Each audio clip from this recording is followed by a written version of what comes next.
할렐루야. 하나님의 크신 사랑이 이 새벽에 우리 가운데 가득한 줄 믿습니다.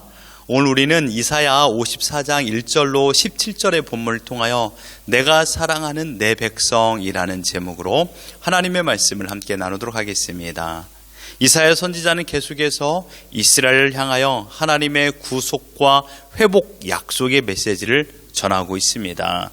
본문 1절로 3절에는 하나의 비유가 등장합니다. 임시를 못하고 출산하지 못하여 소박받은 여인 이야기가 나오고 있습니다. 여러분, 소박받다라는 말이 무슨 말입니까? 박해를 받는 것이죠. 사랑을 받지 못하는 것입니다.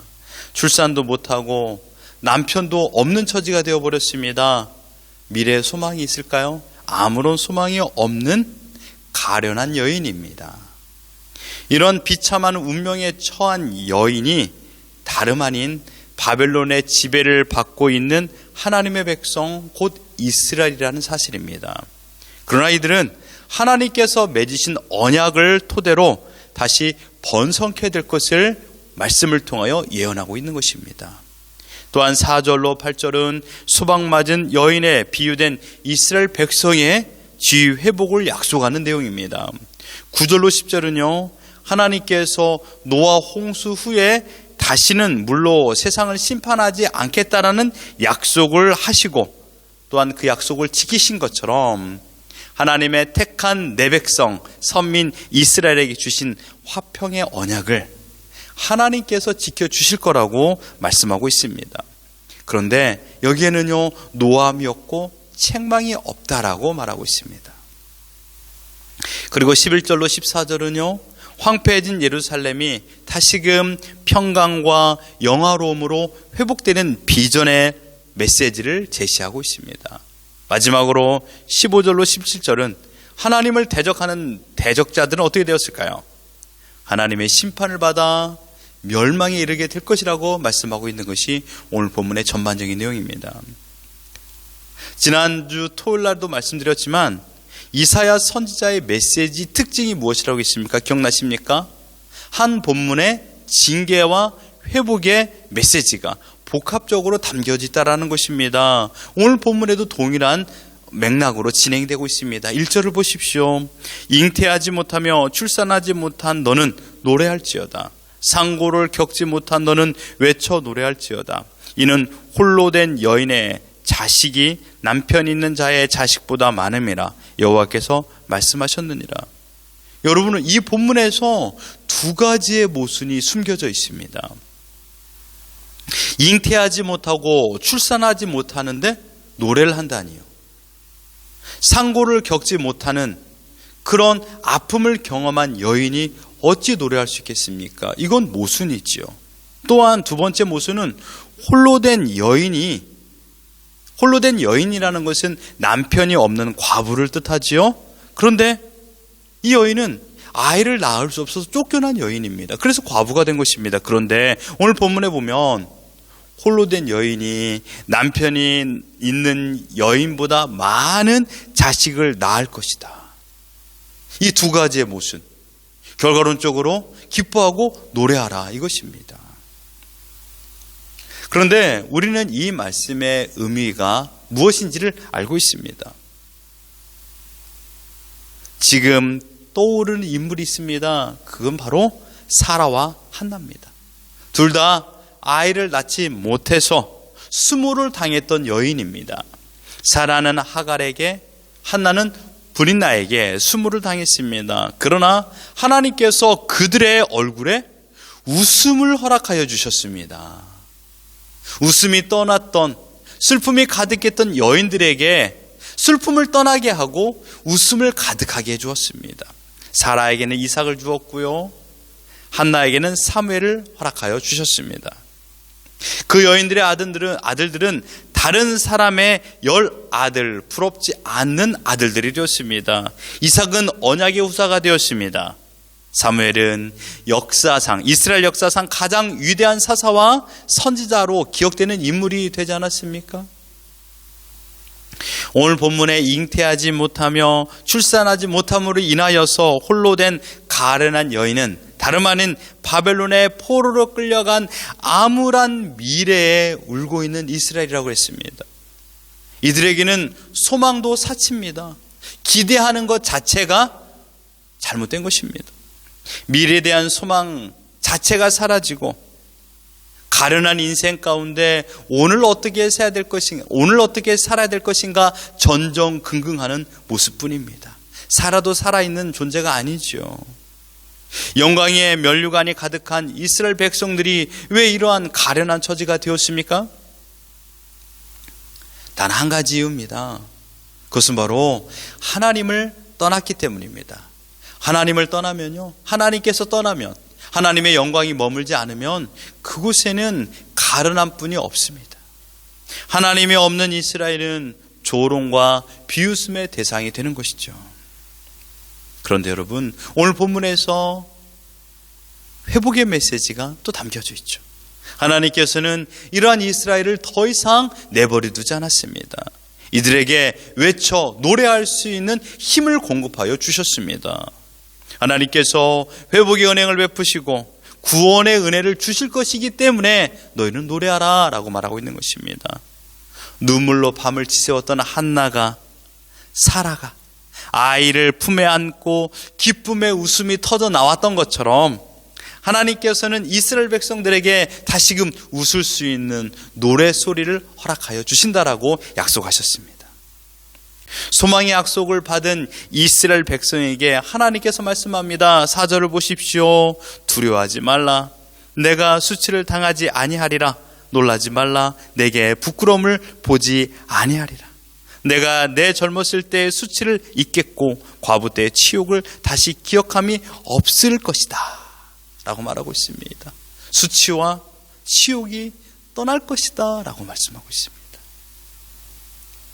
그러므로 두려워하거나 놀랄 필요가 없습니다. 완전한 회복을 약속하셨기 때문입니다.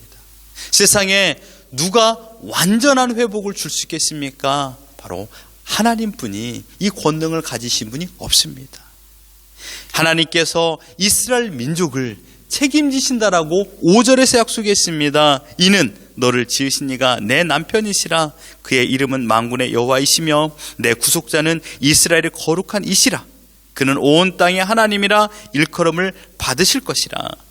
하나님 자신이 이스라엘의 남편이라고 소개하고 있습니다. 하나님께서는 이스라엘에게 내가 너의 남편이라고 자주 묘사합니다. 이 말의 뜻은 내가 이스라엘을 사랑한다 라는 것입니다. 하나님께서 내가 사랑하는 내 백성 이스라엘이라고 말하고 있는 것입니다. 이런 겁니다. 내 부인을 내가 책임진다. 내 부인된 이스라엘을 내가 책임진다. 내가 사랑하는 내 백성을 내가 책임진다. 그러니 온갖 수모와 수치 이제는 떠날 것이다. 그들에게는 기쁨과 감격만 있을 것이다 라고 말씀하고 있는 것입니다. 그렇습니다. 하나님께서는 이스라엘의 처음부터 사랑하시고 지금도 포로된 시대에도 사랑하시며 이후에 회복하여 돌아올 때도 사랑하실 것이고 영원한 천국에서도 사랑하실 것입니다. 이스라엘과 처음 언약을 맺고 줄곧 변함없는 사랑으로 지키시고 보호하시고 모든 필요한 것을 공급하신 내 남편 하나님이십니다. 하나님께서 친히 지팡이와 막대기가 되어주셔서 이스라엘을 위협하고 공격하는 나라들을 무찌르셨습니다. 때로는 불순종하며 남편 되는 하나님을 떠나 세상을 사랑하는 그 여인 되는 이스라엘에게는 징계를 내리기도 했습니다. 직접적으로 지팡이와 막대기를 내리쳐서 이스라엘 징계하기도 했습니다. 7절과 8절을 보면 내가 잠시 너를 버렸으나 큰 긍휼로 너를 모을 것이요 내가 넘치는 진노로 내 얼굴을 내게서 잠시 가렸으나 영원한 자비로 너를 긍휼히 여기리라. 내 구속자 여호와께서 말씀하셨느니라. 반대되는 두 가지 단어가 나옵니다. 잠시와 영원입니다. 잠시 너를 잊었고 잠시 내 얼굴을 가렸으나 영원한 자비 너를 긍휼로 여길 것이다. 누가요? 바로 구속자 하나님께서요. 하나님께서 사랑하는 내 백성들에게는 영원한 징계가 없습니다. 그러므로 그 징계는 제한적입니다. 일시적입니다. 내 얼굴을 내게서 잠시 가렸다라고 말하고 있지 않습니까? 여러분, 이스라엘이 바벨론의 포로가 된 것은 70년입니다.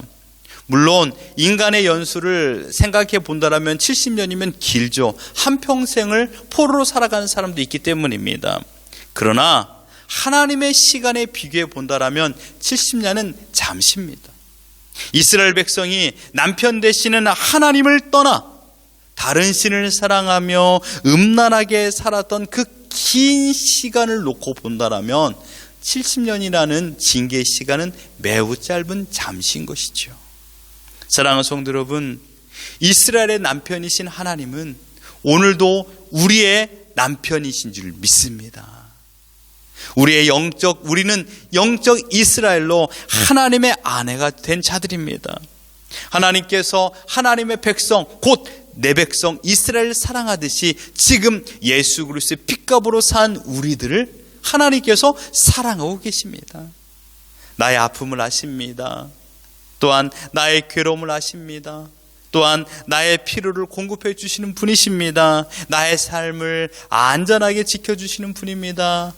곧 나를 살피시는 분입니다.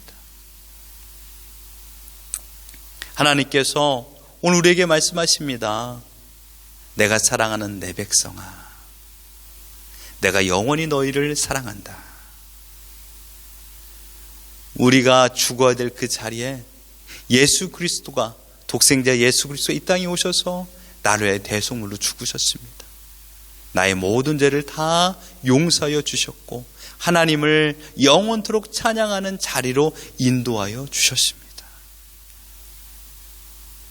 우리에게 소망은 그러므로 남편 되시는 하나님이십니다. 소망의 하나님, 영원히 나를 살피시고 지키시는 하나님께서 내 남편이 되어주시고 나의 아픔을 다 이해하십니다. 그 하나님께서 말씀하십니다. 내 사랑하는 내 백성아, 두려워하지 마라. 놀라지 마라. 무슨 일이 있어도 내가 너희를 지킬 것이다. 그러므로 하나님의 신부된 우리들은 보호와 살피심의 은혜 가운데 평안을 경험하시고 회복의 은혜를 노래하시길 바랍니다. 하나님께서 말씀하십니다. 노래할지어다. 내 삶으로 노래하라 라고 말하고 있습니다. 원망과 불평과 두려움의 소리를 음소거하십시오. 다 사라지게 하십시오. 그리고 찬양과 감격과 감사의 노래로 남편 되시는 하나님을 기쁘시게 해드리길 바랍니다. 외쳐서 노래하십시오. 큰 소리로 노래하십시오. 오직 하나님만을 찬양하십시오. 이것이 하나님을 경외하는 삶입니다. 이것이 하나님의 살피심과 보호를 받는 인생인 줄 믿습니다. 오늘 하루 우리의 남편 되시는 하나님 놀라운 사랑의 보호 가운데서 하나님을 노래하며 찬양하며 복된 삶을 살아가는 우리 모두가 되기를 예수 그리스도 이름으로 축원합니다.